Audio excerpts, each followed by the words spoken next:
তবে একটা কথা মানতেই হবে, আমাদের তিন বন্ধুর মধ্যে এই শালা সবচেয়ে পিছিয়ে। No no my dear friends, পিছিয়ে বলতে পারো না। এই যে তোমাদের দলে সামিল হচ্ছি। আমাদের তিনজনেরই লেট ম্যারেজ। আসাদের ছেলের আজ 4 বছর পূর্ণ হয়ে যাচ্ছে, আমার মেয়ে 4 মাস পর 3 বছর পূর্ণ হয়ে যাবে। কিন্তু তুমি এখন শালা আগমনের প্রতীক্ষায় আছো। আমি তো আর সিনিয়রিটি ব্রেক করতে পারি না। তুমি ফার্স্ট, তারপর তুমি, আমি থার্ড। তা তো হলো, কিন্তু আসাদ ভাই কি বাড়িটাকে এজলাস বানিয়ে ফেলেছেন? এটা তো কোর্ট না, আপনার বাড়ি। না না, তা নয়, তবে কাল একটা জটিল কেসের রায় আছে। রাত্রের সমস্ত কাগজগুলো আবার ভালোভাবে রিভিউ করতে হবে। এই আইন আদালতের মানুষগুলোর এটাই একটা ঝামেলা। এই যে একজন বিকেলে বাড়ি ফিরে মামলার নথিপত্র আর মক্কেল সাথে নিয়ে, কোনো দিন তো সারা রাত চেম্বারেই কেটে যায়। আরে ওই জন্যই তো নিজের মামলা নিষ্পত্তি করতে এতটা সময় লেগে গেছে ব্যারিস্টারের। থাক থাক, তুমি আর বলো না, তুমি তো ঘুমের মধ্যে ক্রিমিনাল তাড়া করে বেড়াও। বাহ, क्या बात है। আস্তে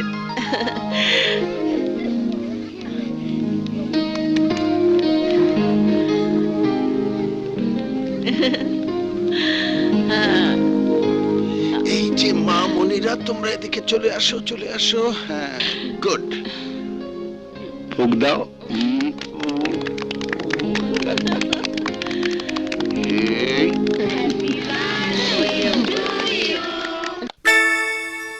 আজ সত্যি সত্যি আমাদের এই এলাকাবাসীদের জন্য আনন্দের দিন। দেশের বিভিন্ন স্থানে ছড়িয়ে থাকা এই এলাকার বিখ্যাত শিল্পী, সাহিত্যিক, ডাক্তার, ইঞ্জিনিয়ার, অধ্যাপক, শিল্পপতি আজ এগিয়ে এসেছেন এই এলাকার উন্নয়নে। গত 20 বছর ধরে এই এলাকা থেকে গুন্ডা পান্ডা ও অস্ত্রের জোরে এমপি নির্বাচিত হয়ে এসেছে সন্ত্রাসীর গডফাদার জাফর খান। এবার এলাকার কৃতি সন্তানরা এগিয়ে এসেছে। প্রশাসন থেকে আশ্বাস পেয়েছে আমরা সৎ লোক দাঁড় করালে পুলিশের প্রোটেকশন পাবো। বিনা ভোটারে নির্বাচন, সন্ত্রাসী দিয়ে সিল মারিয়ে ভোটের বাক্স আর ভরতে দেব না। এই কৃতি সন্তানরা যাকে উপযুক্ত মনে করবেন তাকে এবার দাঁড় করাবো আমরা। সবাই ভোট দিয়ে তাকেই আমরা এমপি নির্বাচিত করব। রিলিফ জোট, উন্নয়নের টাকা লুটপাটকারী চোরা জাফরকে এবার আর নির্বাচিত হতে দেব না, দেব না।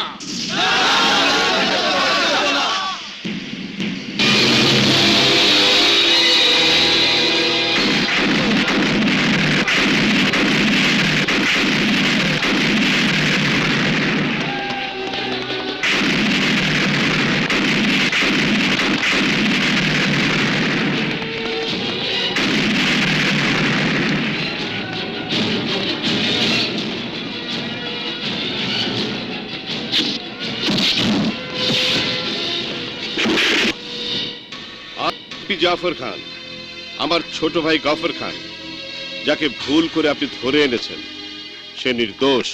সেটা রিমান্ডে এনে জিজ্ঞাসাবাদের পরই বোঝা যাবে। রিমান্ড যেন ডিমান্ড না করে, সেই জন্যই তো আমার আশা। 50 লাখ এটা আপনার। আপনি ডিমান্ড করার আগেই আমি নিয়ে এসেছি।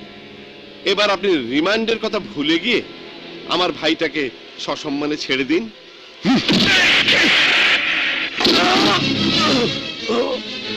কে গ্রেফতার করার জন্য যদি অনুমতি না লাগতো, তাহলে পুলিশ অফিসারকে ঘুষ দেবার অপরাধে তোমাকেও গ্রেফতার করে তোমার ভাইয়ের সাথে রিমান্ড চেয়ে পাঠাতাম। ভাই হলে কি হবে? গফরকে আমি সন্তানের মতো মানুষ করেছি। মানুষ করেছেন? জি, আমাকে খুব ভালোবাসে। আমার বিরুদ্ধে মিটিং হচ্ছে দেখে আর সহ্য করতে পারেনি। আপনি আমার অবুঝ ভাইটাকে বাঁচান।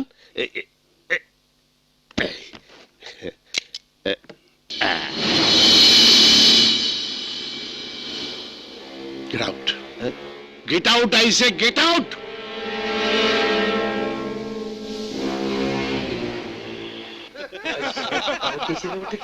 Order, order, order. Your honour, আমার বিজ্ঞ প্রতিপক্ষ এই পৈশাচিক রক্তের হোলি খেলাকে অল্প বয়সের ভুল বলে পাশ কাটাতে চাইছেন, কিন্তু এটা যে একটি পরিকল্পিত ঘটনা তা এএসপি রাহাত খানের সাক্ষ্য এবং ঘটনার বিবরণে প্রমাণিত হয়ে গেছে। আসামি সহযোগী যারা ছিল তাদের সাক্ষ্য তো প্রমাণিত হয়েছে যে এটি একটি পরিকল্পিত ধ্বংসলীলা। তারপরও ইয়োর অনার, আমি আসামিকে আরেকবার জেরা করতে চাই। Proceed on. Thank you your honour. ও মিস্টার নাবালক, মানে গফফার খান, আপনি কি করেন? কি করি মানে? মানে কোনো চাকরি? না। ব্যবসা বাণিজ্য? না। হ্যাঁ, তা লেখাপড়া? না। হাইজেকিং, চাঁদাবাজি, কিডন্যাপিং, ধর্ষণ বা ইত্যাদি ইত্যাদি? অবজেকশন ইউর অনার, সরকার পক্ষ কথার প্যাচে ফেলে আমার মক্কেলকে বিভ্রান্ত করার চেষ্টা করছে। Prosecutor, come to the point please. Here is the point your honour.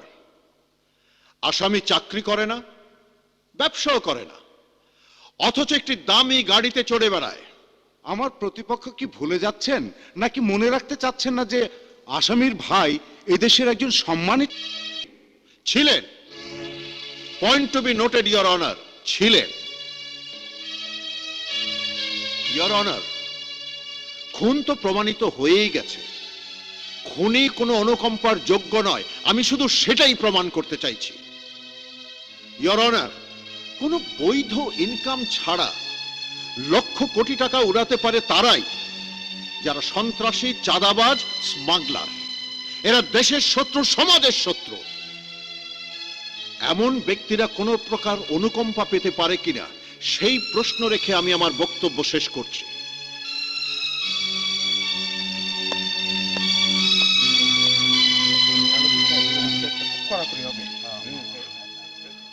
Order, order. এই মামলার রায় দেওয়া হবে আগামী 12ই মার্চ। কোর্ট আজকের মতো মুলতবি করা হলো।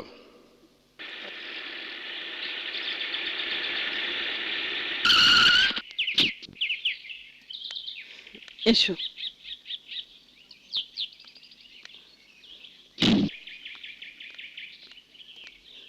যাও বাবা। না, তুমি আগে যাও, আমি তোমাকে দেখছি। পাগল ছেলে, যাও না। রোজ রোজ তো আমি যাই, তুমি দেখো। আজ তুমি যাও, আমি দেখি।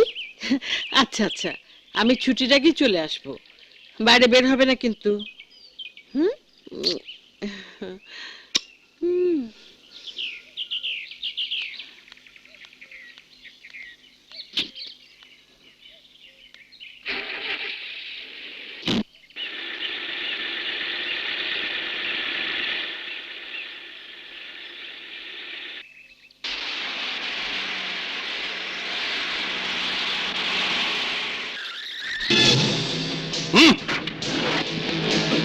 এই কারা তোমরা? ছেড়ে দাও আমাকে, ছেড়ে দাও। কে তোমরা? আমাকে ছেড়ে দাও, আমাকে ছাড়ো। কে তোমরা?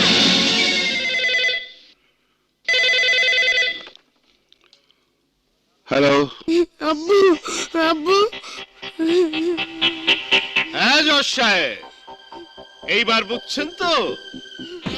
আপনার পোলা আমার হাতে জিম্মি। Shut up you rascal. আমার ছেলের যদি বিন্দু মাত্র ক্ষতি হয়, হইব না, হইব না, কিচ্ছু হইব না। যদি আমার ভাইয়ের কিছু না হয়, এটা হলো গিভ এন্ড টেক, বুঝলেন না? Shut up.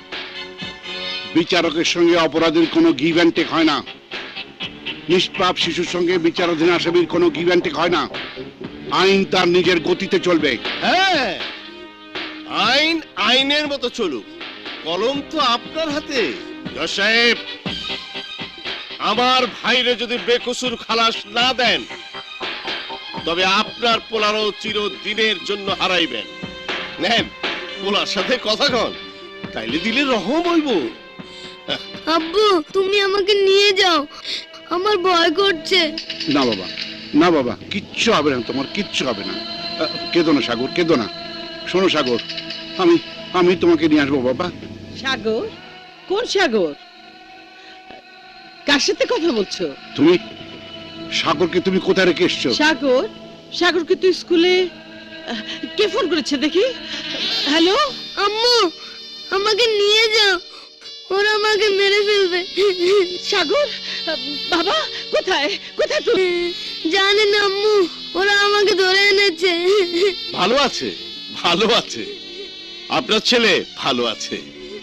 আপনার স্বামীরে বোঝান, বোঝান। আমার ভাইরে যদি উনি বেকসুর খালাস দেয়, আপনার সন্তান বহাল তবিতে আপনার কোলে ফিরে আসবে। আমার ভাই না বাঁচলে আপনার পোলাও বাঁচবে না। বোঝান। কে? কে উনি? এক খুনি আসামির ভাই। কাল যার বিচারের রায় হবে। কি রায় দেবে তুমি? আমি বিচারক, আইন যা করতে বলে আমি তাই করব। না না, তুমি কি করবে আমি জানি না, আমি জানতেও চাই না। আমি আইন আদালত বিচার কিচ্ছু বুঝি না। তুমি আমার সাগরকে ফিরিয়ে এনে দাও। কেয়া, সাগর তো আমারও সন্তান। হ্যাঁ সন্তান, কিন্তু তোমার কাছে ছেলে বড় না আইন বড় সে তুমি জানো। কিন্তু আমি মা, আমি কেবলই একজন মা। আমার কাছে আমার ছেলের চেয়ে বড় আর কিছুই নেই। হ্যাঁ, এইবার খেলা জমছে। কেবল কাল রায় হবার আগ পর্যন্ত পুলিশের নাগালের বাইরে থাকতে হবে।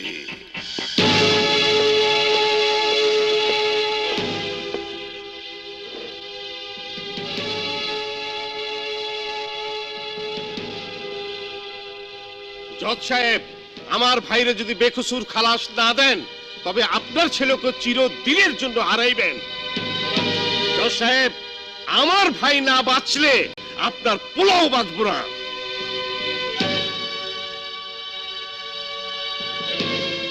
Order, order. Criminal case number 243, রাষ্ট্র বনাম গফর খা। মামলার সাক্ষ্য প্রমাণ এবং প্রত্যক্ষদর্শী ও পুলিশের বিবরণে একথা সন্দেহাতীতভাবে প্রমাণিত হয়েছে যে আসামি গফর খান, পিতা নজর আলী, উপজেলা মনোহরদী, জেলা নরসিংদী, বিগত 7ই ফেব্রুয়ারি সভাস্থলে অত্যন্ত সুপরিকল্পিতভাবে বোমা স্থাপন এবং তার বিস্ফোরণ ঘটিয়ে নৃশংস হত্যাযজ্ঞ চালিয়েছে। এই অপরাধের জন্য বাংলাদেশ দণ্ডবিধির 302 ধারা মোতাবেক তাকে সর্বোচ্চ শাস্তি মৃত্যুদণ্ড প্রদান করা হলো।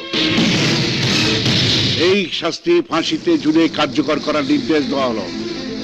To be hang by neck till death.